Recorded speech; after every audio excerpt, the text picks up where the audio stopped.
ஒரு பிசினஸ்மேன் அவரோட பிசினஸ்ல ரொம்ப லாஸ் ஆகி ஒரு காட்டுல போய் அமைதியா உட்கார்ந்துருக்கான். அப்ப கடவுள்கிட்ட கேக்குறான், எனக்கு ஒரு காரணம் சொல்லு, நான் ஏன் உயிரோட இருக்கணும்?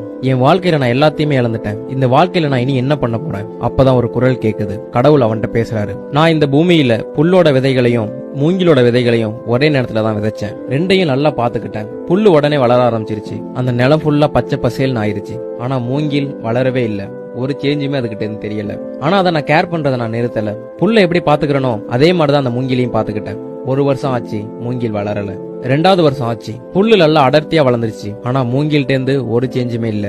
3வது வருஷம் ஆகியும் மூங்கில் ஒரு இலை கூட விடல. ஆனா நான் என்னோட நம்பிக்கையை விடல, அதுக்கு எப்பவுமே தண்ணி விட்டுக்கிட்டு இருந்தேன், அதை பத்திரமா கவனிச்சுக்கிட்டேன். 4வது வருஷம் ஆகியும் அது வளரல.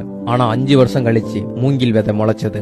6 மாசத்துல புல்ல விட 20 அடி அதிகமா வளர்ந்து நின்னுச்சு. மூங்கி வளர்றதுக்கு 5 வருஷம் எடுத்துக்கிச்சு. அந்த 5 வருஷமும் அதோட வேற பலப்படுத்திக்கிட்டு இருந்திருக்கு. அப்பதான் அதால 20 அடி வளர்ந்து நிக்க முடியும். நான் சொல்றதை என்னைக்கும் மறந்துடாத. உன்னோட வாழ்க்கையில நீ சந்திக்கிற கஷ்டங்கள் உன்னோட வேற உறுதிப்படுத்திக்கிட்டு இருக்கு. அது உன்னை பலசாலியாக்குது. நான் மூங்கில என்னைக்கும் கைவிட்டதில்ல, அது மாதிரி உன்னையும் நான் என்னைக்கும் கைவிட மாட்டேன். அதனால உன் முயற்சியை நீ என்னைக்குமே கைவிட்டுறாத. மூங்கில் வளர்றதுக்கும் புல்லு வளர்றதுக்கும் நேரம் மாறுபடும், அதே மாதிரி அதோட தேவையும் மாறுபடும். இதே மாதிரி உனக்கான நேரமும் வரும். அதனால உன் வாழ்க்கையில ஏற்படுற தடைகளையோ கஷ்டங்களையோ கண்டு நீ பயப்படாத. இன்னைக்கு இல்லனா நாளைக்கு ஜெயிப்ப.